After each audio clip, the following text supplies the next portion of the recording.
about CD quantum annealing.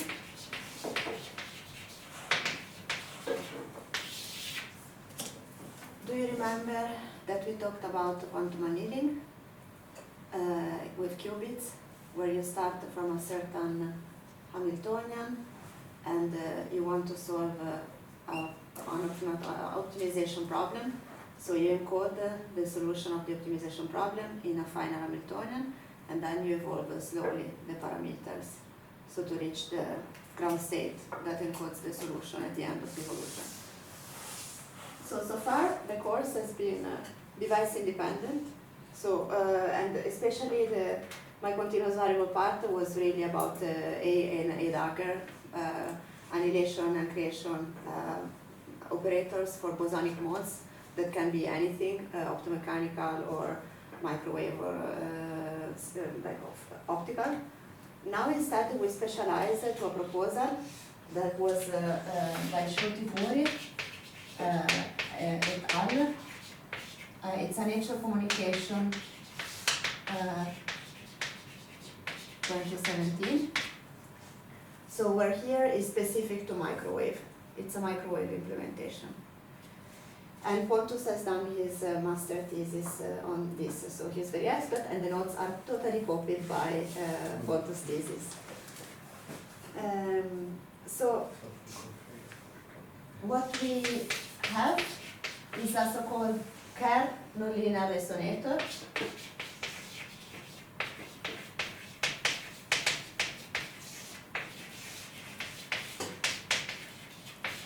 And the idea is to confine the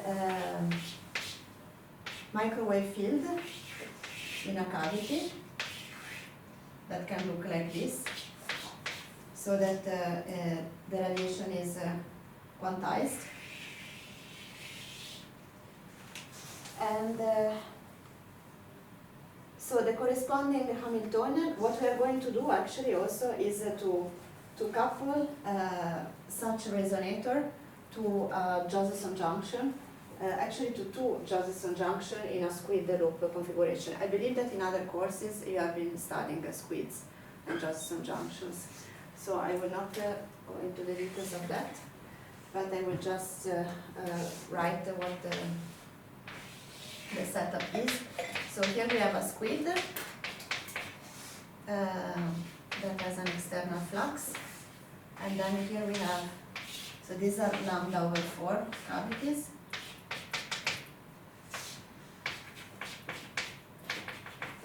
And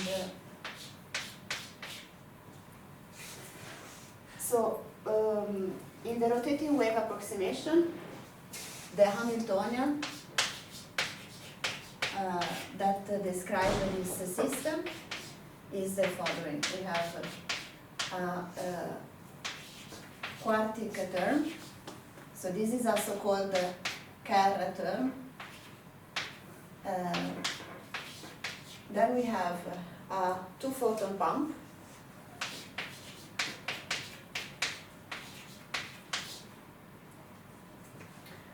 And for the moment, let's take some time to analyze what this gives.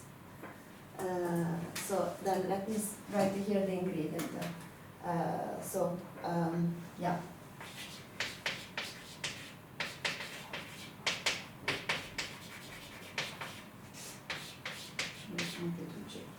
And K is intrinsic nonlinear.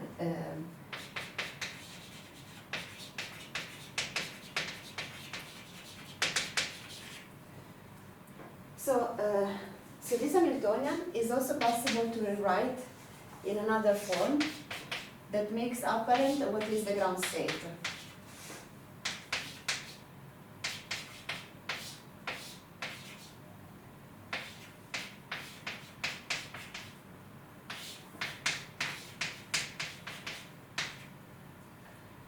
So written like this, it's quite easy to see that the ground states are two coherent states with this value of the amplitude when we associate that alpha is the square root of g over k. One way of seeing this is that you can so this is the annihilation operator. So if you act with this Hamiltonian onto this coherent state, say that you act on plus alpha, then you get here exactly g over k squared. By the way, g squared over k. You get exactly here, you get g over k. Because each of them has amplitude g over k square root.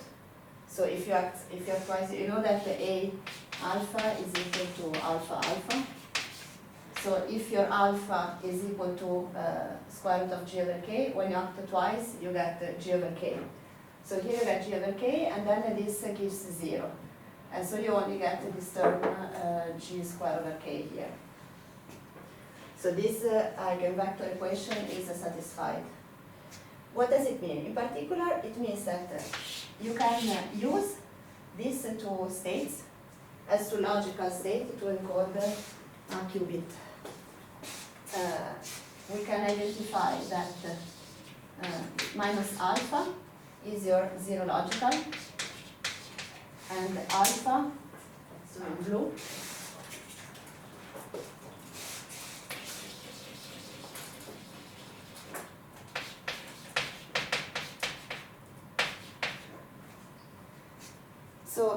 so far, it's not an encoding that is going to protect by specific loss.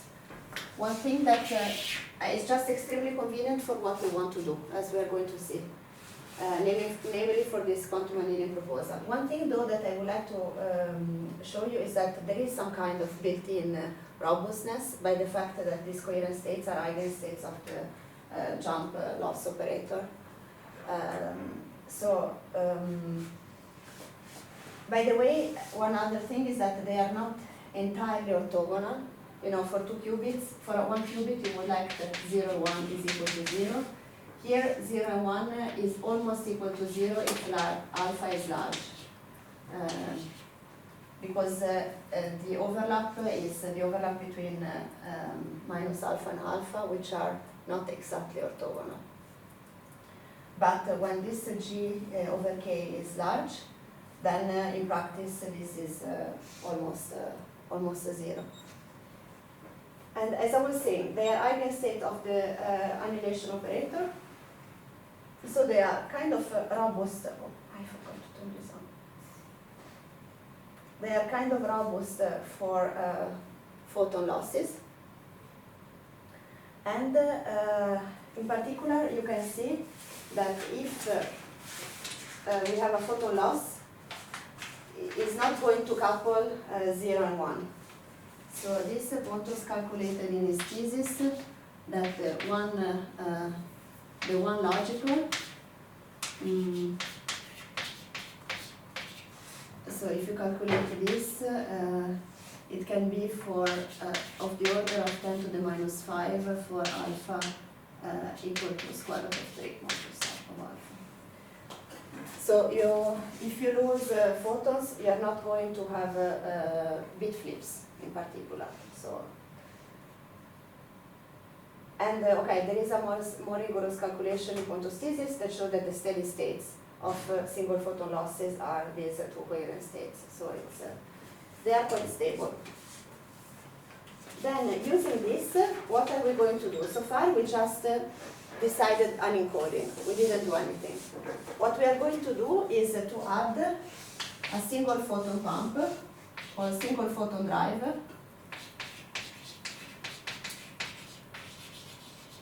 and this adds a term F in the Hamiltonian. I wish I had left space. Okay, let's erase this condition. But no, let's not erase it. Let's rewrite.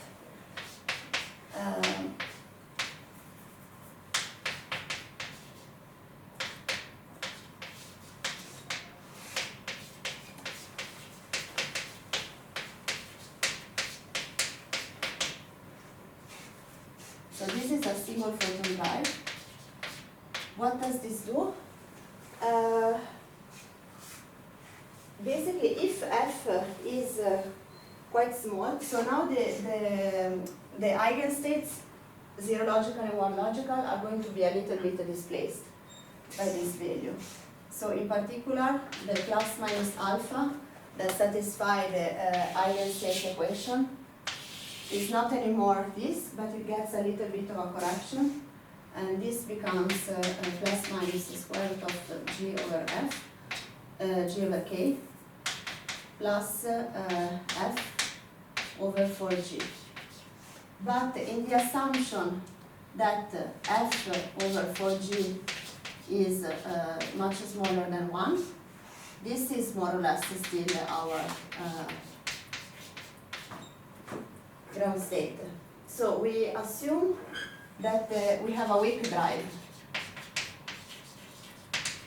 so that the position of the states is not to change.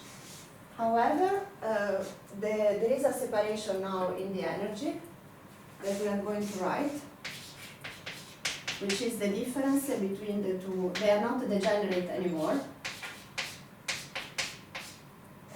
Let's call it this H1.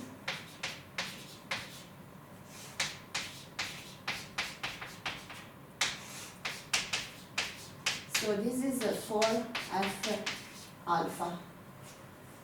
It means that we recover two energy levels that are addressable, because there is a small energy difference between them. And this is better for having an encoded qubit, because we want to have the ability in particular to implement X operations, Z operations, so we need the addressability of the two energy levels. We don't want them to be totally degenerate. And in particular, so there is a calculation that I will not detail in Pontus' thesis, but what he shows that it is possible to interpret, to rewrite the Hamiltonian like minus k alpha square plus 2g alpha square identity. In the computational subspace, I will now say a little bit of words about this. And here we have a sigma z logical. So what is this? We restrict to the subspace of plus alpha and minus alpha, which are now our 2 qubit levels encoded. Then the identity is 0 logical plus 1 logical. So this means that this is alpha plus minus alpha, with alpha given by this. And the sigma z logical, this is equal to 0 logical minus 1 logical. So this is the standard definition of the sigma z operator, but now encoded in our two coherent states. So what I'm saying is that if you replace these two operators here, where by the way now this is alpha. I never know if the 0 logical is this and this is the 1 or vice versa. I don't know if it's super important. It becomes important here because there is a minus sign. I think you have it correct. Okay, let's say that then. Say convention aside. Just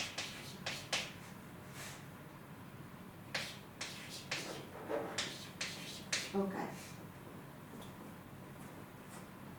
So what I'm saying is that if in this expression you replace this here and this here, and if you use the quasi-orthogonality of encoded coherent states, so encoded qubits, you retrieve, I mean, if you replace them here, you retrieve this. So it works. It's our starting Hamiltonian. And now it's good because this, okay, we can discard because it's something that on the subspace, logical subspace, acts as the identity, so we don't care. So what we have recovered is the ability of implementing sigma z operations, which if we want to build a quantum annealer, we need to build a Hamiltonian that has sigma z operation and a coupling also, sigma z, sigma z. So then this is going to be the next step, how to build the coupling.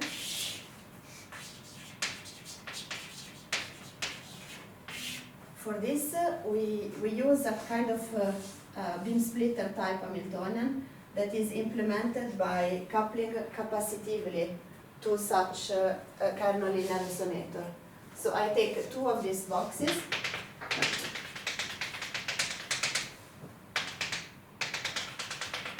So this is a K and R, two photon pump, single photon pump, etc. And then here I take one K and R, one, and then I coupled capacitively to a second K and R. And the resulting Hamiltonian is the following. We have A1, A2 dagger plus A1 dagger, A2. And here also we can play the same game and rewrite this Hamiltonian in the computational subspace identified by our two coherent states. If we do this, also this is shown in the thesis. So this is the same thing as writing 2G alpha square, sigma 1 z, logical, sigma 2 z, logical.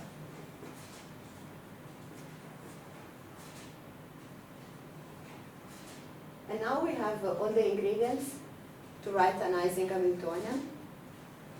So let's write our final Hamiltonian in this logical subspace. So this is going to, and this is our final Hamiltonian that we are going to use to encode the problem of the solution of the problem that we want to solve. So now we take n of this, so n, k, and r.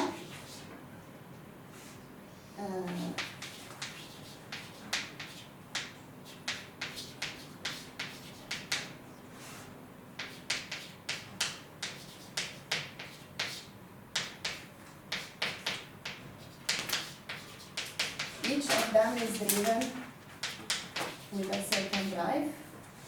And then we have the coupling term.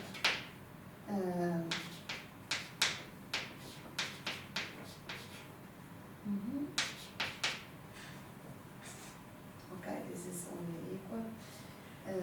Gij, I dagger, aj, plus aj, dagger, ai.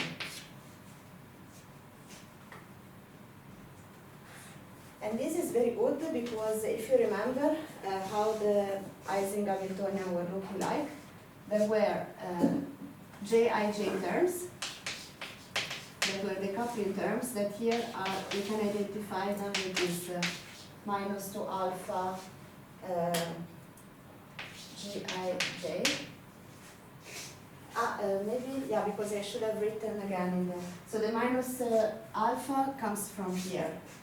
Alpha square, by the way, yeah, comes from here, because this term is going to give us the sigma z coupling in the Ising Hamiltonian. And then we have basically the F is going to be related to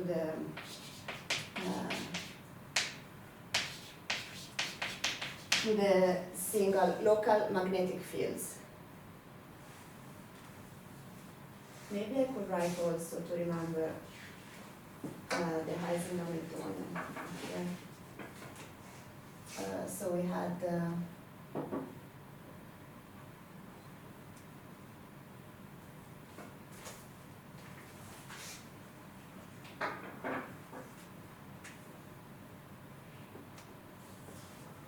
you can see it from here.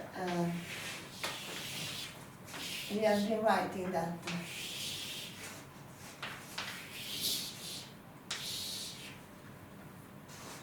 this, maybe I can, okay, let me do an intermediate step.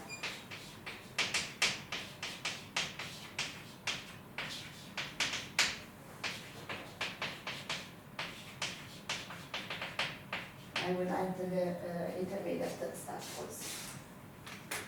It's kind of already implicit in what is on the blackboard. So we are going to use this and this.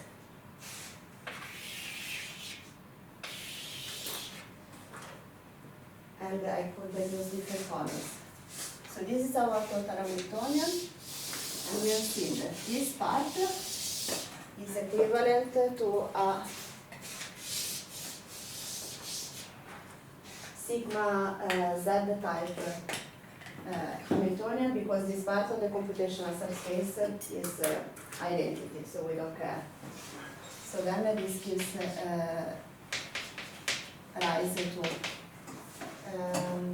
sum I1n. The Fi is 2 F alpha sigma Zi L. And this we want to identify with sum I1n Hi sigma L or sigma I Z, which is the local magnetic part in the Ising Hamiltonian. So from this we get to this.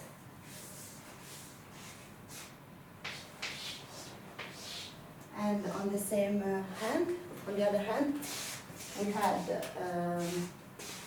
the coupling. So this is provided by this part, and then this gives the I'm using the, okay, I should not have done, okay, this is local, and then H1 coupling,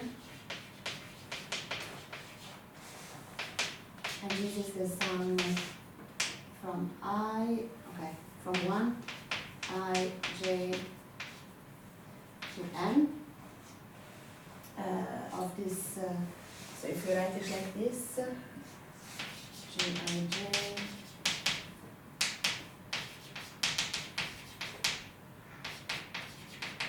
and then this is the sum of this.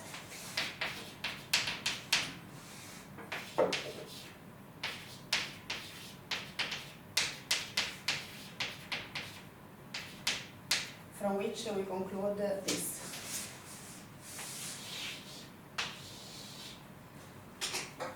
Okay, so basically, to make a long story short, we take kernel linear resonators, n of them, we couple capacitively, and then we use a single photon drive and 2 photon drives, and we obtain this Hamiltonian. And the idea is that depending on the problem that we want to solve, we are going to do a simple example. Then we should choose our drives and our coupling, so to match the problem of Hamiltonian of the problem that we want to solve. Okay, this is for the problem Hamiltonian. Then if you remember, for quantum annealing, we need to start from an initial Hamiltonian.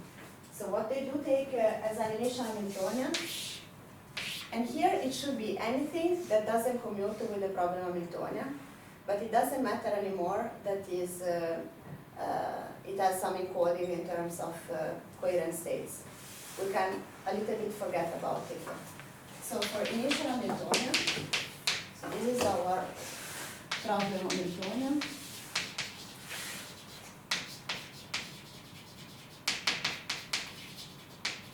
And this is our initial Hamiltonian. We should take something that has for ground state, a state that is easy to prepare. And then the easiest is to take a vacuum, the kernel linear resonator. So then we pick up an Hamiltonian that has vacuum as the ground state, and in particular they suggest to take this one. So in all the modes,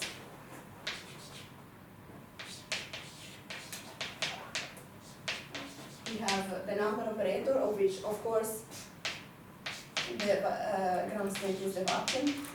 Then we have a paired curve that also annihilates the vacuum, so this also doesn't contribute to the initial energy. And then we have also a coupling term. And to be honest, I didn't understand, and it's not fully clear in the proposal, why they take a coupling term in the initial Hamiltonian. One thing that is clear is that they are in the regime in which delta is much larger than the G. So that indeed the ground state is the vacuum everywhere. And then the coupling, it doesn't really matter because coupled vacuum is still vacuum. So you can think about it in terms of non-coupled vacua in all the resonators as the input state. But that term is there, and the effect of it is that when now we are going to consider the full quantum annealing Hamiltonian, you know that this is going to be, it's a time-dependent Hamiltonian, where we start from the initial one, and then we have to add slowly 1 minus t, no, exactly the contrary. So this is 1 minus t over tau. Tau is the annealing time, such that when t is equal to tau, we have the final Hamiltonian, and this is a t over tau. So what happens is that with this choice, this term is always there and always present, is constant. And this term 2 is always there and is constant. So basically, physically what happens is going that you start from a lot of cavities that have vacuum, and then you evolve with the annealing time, and at the end you're going to find your solution in different coherent states that encode logically 0, 1, 1, 0, 1, 0, 1, the solution of your problem. And in the middle, everything happens. Pontus did some simulation, you have cut states at short times, so it's a mass evolution, because it's highly non-Gaussian due to the Kerr terms.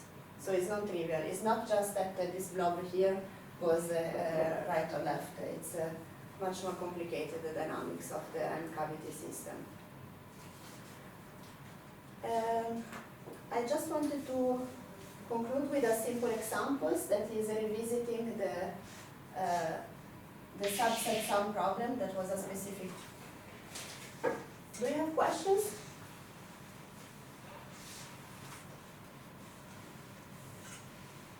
Pontus, do you have to add something? No, not currently. Okay.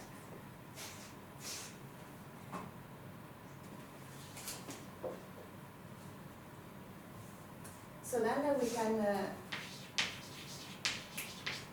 consider a simple example that we already mentioned when we were talking about quantum annealing in the qubit part of the course.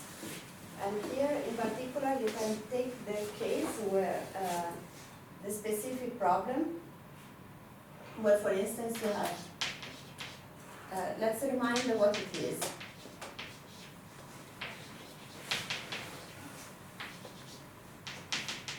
So you have a set of integer numbers, and then you have another integer number, and do you want to know if it exists a combination of these such that the sum of a subset equal to your target integer number. So here in particular, do you see a combination? Okay. So in particular, here the solution is Z1. In particular, you remember that I can write with variables if I should take the term or not. So Z1 is equal to 0 because I don't take it. And Z2 is equal to Z3 and is equal to 1. So it means that if we run all the simulation, we want to find this KNR, the set of the 3 KNR. Say that they were 3 because they are 3. So what did I say that is the 0? The 0 is the my minus alpha.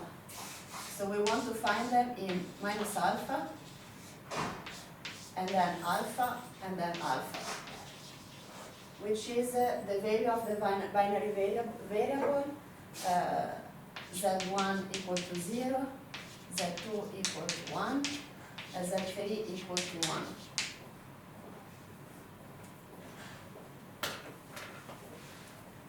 So then here we have the Ising Hamiltonian of the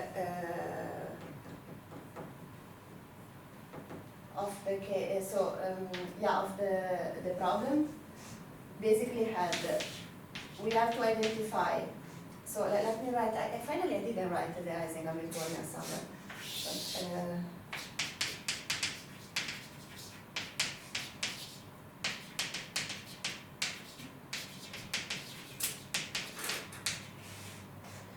But, yeah, and I'm stupid because here I should have written Jij, but okay, let's write it here.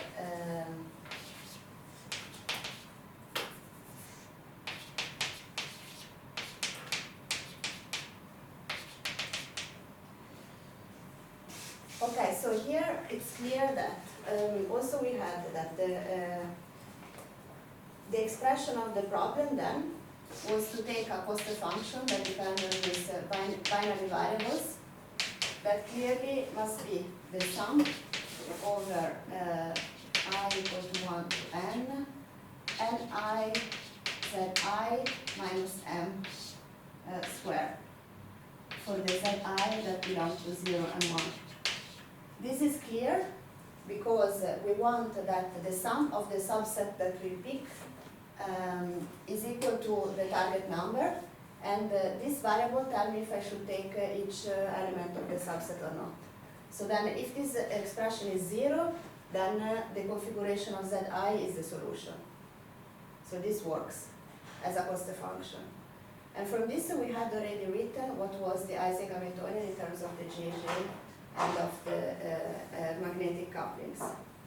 So if we do these identifications, and if we now look at the expression in terms of the Kerr nonlinear resonator parameters, which is this one, then we obtain that the Jij must be Ni and J,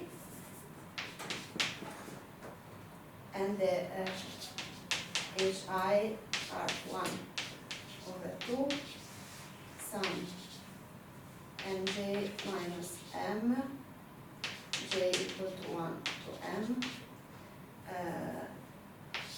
Ni. So okay, this was really for the Ising of the subset sum. And then the philosophy is I want to map it into my network of Kerr nonlinear resonator to solve this problem. What do I have to do? So we have this identification, we have the problem with NM. We have this identification, and we use this identification to discover what are the coupling and the drive that we have to use in the network of KNR. Then we start from vacuum everywhere, from this Hamiltonian, and then slowly we tune up these parameters according to this equation.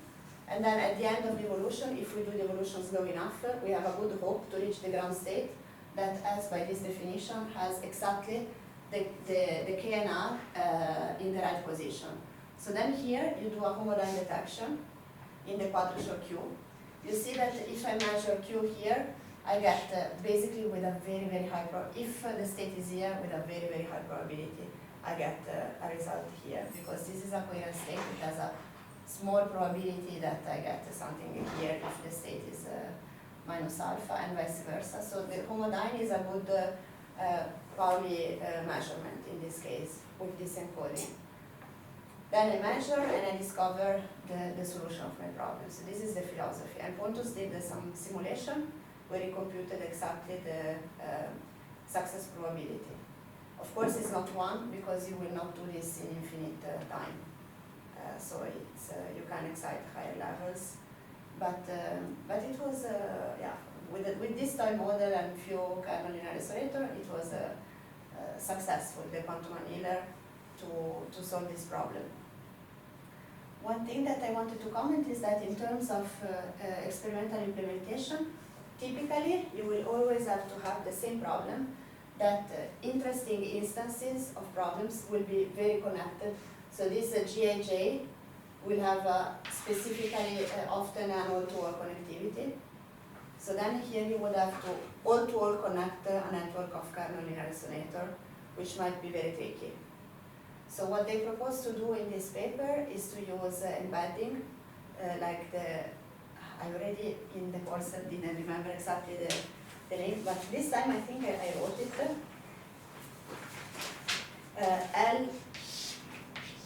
LHZ embedding. Lechner, Zoller, Hauke, maybe. I don't remember. So the idea is to use an overhead of qubit, so that you can maybe you can connect some to some other, and then if you use an embedding that you embed logically. It's a further definition of a logical qubit that will use many KNR. And then you can recover all-to-all connectivity, paying the price of having more KNR, basically. And then this will be an interesting proposal to explore experimentally, even when here at Chalmers there are more cavities available, say, that we can couple. That would be nice to try out, especially for these toy models with a few of them.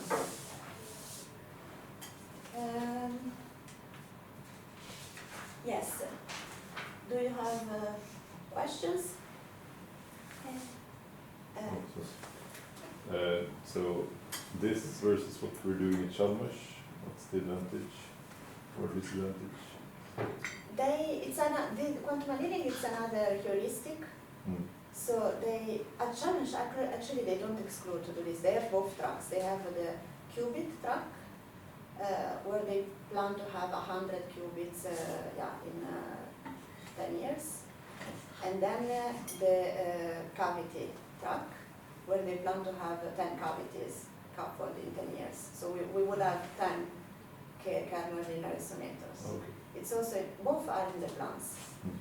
And then what is the advantage of this rather than, I don't know, QAOA or measurement-based quantum computing for the same specific problems? Otherwise you cannot compare, of course, but it's heuristic, so we don't know. It will depends a little bit of the architecture. This seems quite experimentally friendly. About this connectivity problem, it seems to be feasible. That's why we were interested in this in the first place, and we studied this proposal. So this should be easier to implement. And, okay. Yeah, this it could be nice to test. Yeah. Marina has some cavity now, I think, but I don't know if they're coupled yet. But it's ongoing. She has for sure she has an outstanding quality factor for her cavities, and they plan for sure to couple more of them. But comparing to the qubit system, the advantage is what? I don't know the specific. I don't know if in the original paper they have claims on this.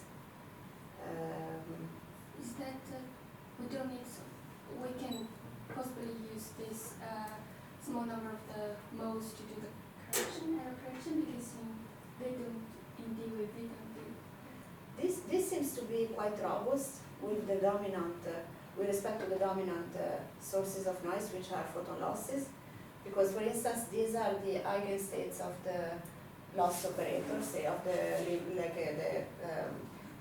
noise operator that we would put in the master equation. So the steady state is done like this naturally. In this sense, it's quite good because it's quite stable. So you wouldn't do error correction with this proposal. So this could be an advantage indeed. This would be the cavity equivalent of the D-wave machine, say. It continuous variable d-wave in some sense.